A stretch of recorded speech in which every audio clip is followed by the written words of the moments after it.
She awoke with a heavy heart. Alam niya kung bakit. It's her birthday today. Mula nang mangyari ang kanyang first heartbreak, Hannah dreaded this day. It only reminds her of the pain Matthew had done to her.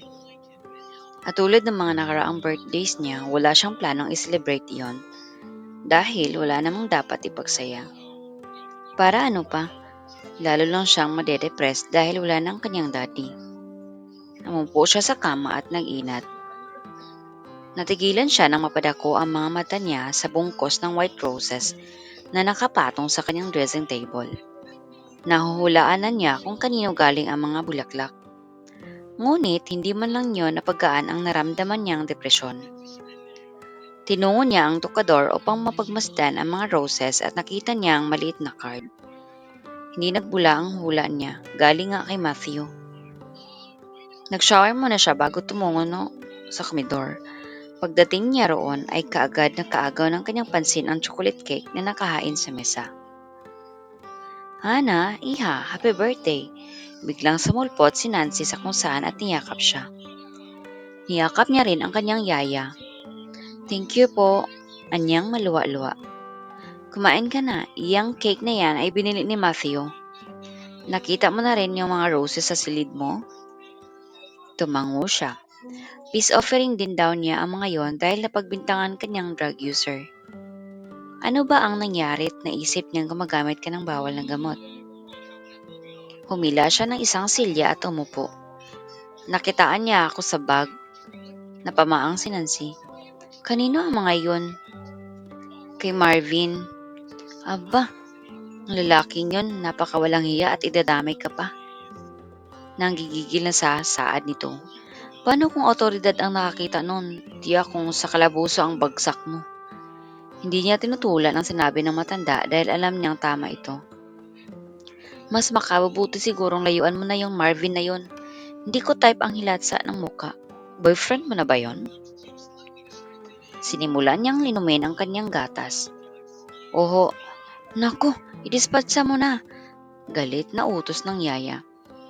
Dapat nga siguro ay iwasan mo na niyan si Marvin. Huminga siya ng malalim. Hayaan niyo yaya, simula ngayon ay iwasan ko na siya. Anyway, hindi ko naman talaga gusto yun. Napakunot noo si Nancy at napaupo sa tabi niya.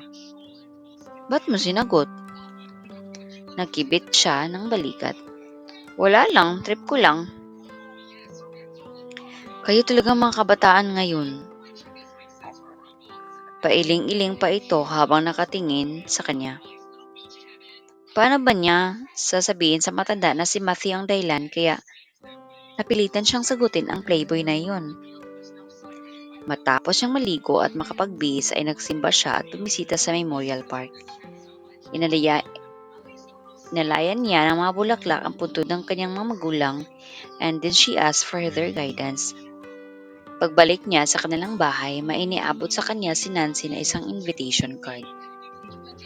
Isang lalaki nagpagbigay niyan. Tugon nito sa silent inquiry. Binuksan niya iyon at binasa. Invitation yon sa isang cocktail party at gaganapin sa penthouse suite ng The Peninsula Manila. Sino nagpadala ng invitation at para saan ang kasayahan? Pupunta ba siya o hindi? Natagpuan na lang ni Hannah ang sarili sa harap ng The Peninsula Manila. She was wearing a sexy black cocktail dress na bareback. Tuloy-tuloy siya sa loob ng hotel, hawak sa isang kamay ang imbitasyon.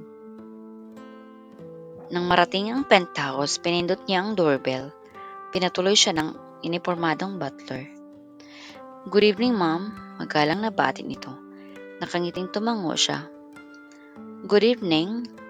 Sinamahan siya nito sa magarang sala ng suite at nagulat siya nang ang bumalaga sa kanya ay ang mga kaibigan niya.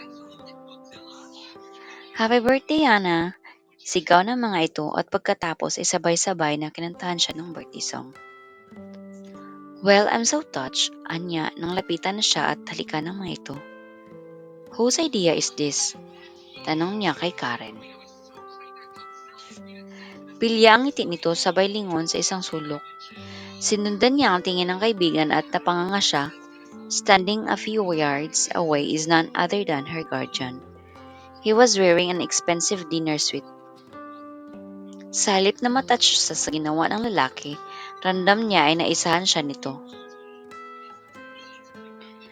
Matalim na tinitigan niya ito pero mukhang hindi apektado si Mateo. Lumapit ito sa kanya. Happy birthday, bati nito. Do you expect me to say thank you? Sarkastiko niyang hamon dito habang nakataas pa ang isang kilay. Nagkibit ito ng balikat. I'm not expecting anything, Hana. Andito lang ang presence mo ay okay na sa akin. Kinabahan nga ako na baka hindi ka sumipot. I was considering doing that and I just wish I followed my instinct. Ngumiti ito. I'm so glad you didn't. Kumunot ang kanyang noo. Ano ba ang purpose mo at binigyan mo ako ng isang surprise party? Alam kong wala kang balak i-celebrate ang birthday mo, kaya't ako lang nagplano. O Miss Midsha, I'm so touched by your thoughtfulness. Muli ay puno ng sarcasm ang kanyang tinig. Lalo lang akong nainis sa ginawa mo. Kinabahan ang binata dahil baka bigla siyang umalis. He held his breath while he stood there and watched the war of emotions that played across her lovely face, waiting for her to make her decision, hoping she'd choose to stay. The subtle floral fragrance of her perfume wafted around him, making him feel of balance, making him want to touch her. It actually hurt. Can I have this dance? Matthew decided you should take a chance at walang nagawa si Hannah nang dalhin siya nito sa dance floor. Ang bilis ng tibok ng puso niya lalo na nang hinapit siya nito sa baywang. Kagyat na parang nilalagnat siya na hindi niya maintindihan dahil nagkadaiti ang kanilang mga katawan. Ang naging eratikong tibok ng puso niya ay hindi niya makontrol ng ganong parang pinakikiramdam lamang niya ang sabing pakiramdam na idinudulot ng mabining pagkaplos ng binata sa kanyang likod. Pati na ang dapyo ng mainit na hininga nito sa kanyang noo. Pilit bumalik sa kanya ang nakaraan no matter how hard she tried to push it away. She hated herself for being so affected by Matthew's touch, and before she could make a fool of herself, itinulak niya ang lalaki. Mabilis na tinalikuran niya ito at iniwan sa dance floor. Nang lingunin niya ito ay natigilan siya. Isang magandang babae ang ngayon ay nasa tabi ng binata at naka-abrisiti sa braso nito. And the woman looked so familiar. Unexpectedly, naramdaman niya ang sakit na naramdaman niya 5 years ago. It was the same woman she saw in his condo unit. Hindi siya makapaniwala na sila pa rin pala. How dare him? Kunwari, binigyan siya ng party pero hito't inimbita ang nobya nito. Nakadama siya ng panik nang maramdamang nahihilam sa luwa ang kanyang mga mata. No, hindi pwedeng mangyari ito. She's not in love with him anymore kaya wala siyang dapat iyakan sa nakita. Gigil na inilayo niya ang paningin sa dalawa. Ilang beses siyang humugot ng buntong hininga para pakalmahin ang sarili niya. Bigla niyang naisip na imbitahin si Marvin sa kanyang party. Kinalimutan muna niya ang pangako sa sarili na iiwasan na niya ito. Napaismid siya. Why not? Birthday party niya ito at may karapatan siyang imbatahin kung sino ang gusto niya with Matthew kahit magalit pa ito. Hinalungkat niya sa bag ang cellphone niya at tinawagan nga si Marvin. Nagkataon namang nasa vicinity malapit lang sa hotel ang nobyo niya kaya anumang sandali ang makakarating na ito roon. Satisfied na ibinalik sa bag ang cellphone niya. Isang sulyap uli ang itinapon niya sa direksyon ni Matthew at natagpuan niya itong kasayaw ang babae. Hannah looked away, feeling she was stabbed in the heart. Parang gusto niyang maglasing sa samaan ng loob. Iginala niya ang paningin sa paligid at sa bawat paglinga niya ay nasasalubong ng kanyang mga mata ang iba't ibang waiter na may dalang tray na sarasaring inumin. Hinawakan niya ang braso ng waiter upang patigilin ito sa paglakad. Kumuha siya ng isang baso mula sa tray. Thank you, aniya at inilapit sa bibig ang goblet. Well, this is my party. Let's drink to that. And she sipped the wine. It seemed to go straight to her head, making her feel Kitty almost dizzy. Dumating si Marvin at tuwang sinalubong niya ito. I'm so glad you came. Aniyang kaagad pumulupot ang isang kamay sa braso nito. Dinala niyang lalaki sa isang mesa at kaagad binigyan ng alak. Let's drink. Aniyang idinait ang hawak na goblet sa baso ng lalaki. Habang sinisimsim niya ang alak mula sa kanyang kopita ay ginala niya ang paningin at natatagpuan si Mateo na nakaupo na sa isang mesa katabi ng nobya nito. At galit na itong nakatingin sa kanya. Tikwas ang isang kilay na itinaas pa niya ang basong hawak habang nakakalokang nakatingin sa lalaki at saka tinungga ang laman niyon. Ibinaba niya ang walang laman na goblet at hinatak ang kamay ng nobyo. Sayaw tayo, Marvin. Oh, sure. Nagmamadaling tumayo ang lalaki. Kumakbay ito sa kanya at tinungo nila ang dance floor. Ipinulupot niya ang mga braso sa leeg ni Marvin, samantalang ang lalaki naman ay kaagad na yumakap sa baywang niya. Hindi pa ito nakontento, hinapit pa ang katawan niya palapit dito hanggang magkadikit na ang kanilang harapan. Hindi niya ito sinaway sa ginawa nito, bagkos ay encourage pa niya itong gawin ang gusto. Blast Matthew, ito ang may kasalanan kung bakit niya ginagawa ang mga bagay na labag sa kanya. Nakailang sayaw sila ni Marvin sa saliw ng sweet music bago siya nagyayang bumalik sa kanilang table. Ramdam niya ang sinusundan siya ng tingin ni Matthew. Pagbalik nila sa mesa nila ay alak na naman ang napagbalingan ni Hannah. Ilang saglit pa hindi na niya mabilang kung ilang baso ng alak ang kanyang nainom. Hindi na niya kontrolado ang mga galaw niya. Napalingon siya sa mesa ang kinaroroonan ng kanyang guardian. Bukod sa girlfriend nito ay kasama na rin ang ilang executives ng kanilang kumpanya. At tulad ng inaasahan niya, natagpuan niyang nakatingin si Matthew sa kanya. Obvious sa mukha nito ang disapproval sa kinikilos niya. At lalo pa niya itong inasar. Itinaas niya ang hawak na wine glass na puno pa ng Bloody Mary at uminom. Mariing tumikom ang mga labi ni Matthew. Nakita ni Hannah na natigilan ang girlfriend nito nang mapansing may ibang nakaagaw ng atensyon nito. At sinundan ng tingin ng babae ang tinitingnan ng binata.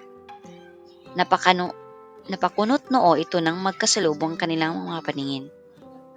Inismeran siya ng babae, si Yvonne, at lalo siyang galaiti sa ikinilos nito. Inismeran niya rin ito, lumagok muna siya ng alak sa baso niya at tumayo. Hindi na siya nagpaalam kay Marvin, tuloy-tuloy na iniwan niya ito at pagiray na tinungo ang mesang kinaroroonan ng dalawa. Hannah slid the goblet she was holding on the table. Napatingin sa kanya ang mga panauhing nasa mesang iyon at halos sabay-sabay siyang binati. Ngitian niya ang mga ito. Thank you, napasinok siya. Matthew, anya na muling napasinok. Aren't you going to introduce me to your girlfriend? Bahagyang nagbulol na sabi niya sa guardian, sabay upo sa bakanting silyang katabi nito. You already had too much drink, Hannah. Nakatiimbagang na paninita nito sa lubong ang mga kilay. Halata sa tinig ang matinding disapproval. Hindi niya pinansin ang binata at humarap siya sa girlfriend nito. Hello? At muli siyang napasinok. Tumawa siya. Her face flushed. Sorry about that. I guess Matthew was right. I already had too much to drink. Muli ay napasinok siya. She extended her hand. I'm Hannah and you are? Matalim na nakatitig lang sa kanya ang babae. Walang intensyon makipagkamay sa kanya. Kahit pinahiya siya nito ay hindi epektadong binawi niya ang kamay. And then she giggled before picking up her goblet and she took a long swallow. Ubos ang laman ng baso niya, nakita niyang may paparting na waiter. Kinawanyan niya ito upang lumapit. Hannah, that's enough, saway ni Matthew. Hindi niya ito pinakinggan. Paglapit ng waiter ay kumuha siyang muli ng baso ng alak. Nakakalokong nginitian niya ang guardian. She blinked. Dalawa na ang tingin niya rito. Lasing na nga siya. Ramdam niyang kusang bumabagsak na ang talukap ng kanyang mga mata. Itinaas niya ang hawak na goblet. Cheers! Enough! Bigyan nito nang lalagukin niya ang laman ng wine glass. Tumawa siya ng tumawa. She felt so light-headed. Sobrang concerned talaga ang guardian ko. Napapungis-ngis siya. Bigla ay naramdaman niyang masusuka siya. Hawak ang tiyan ay hindi niya mapigilan nang sumuka siya sa sahig. Nabigla ang mga kasaksi sa nangyari. Yang hiya, hinila siya ni Matthew patayo at pagkatapos na humingi ng paumanhin, sa lahat ay pinangko na siya. Hindi na nakapanlaban si Ana. Mistulang dahon siyang tinangay ng agos hanggang sa dumilim ang paligid. Maraming salamat sa panonood. Huwag kalimutang mag-like, mag-share at mag-subscribe para sa mas marami pang videos. I-click na rin ang notification bell para updated ka palagi. Kita-kits sa susunod!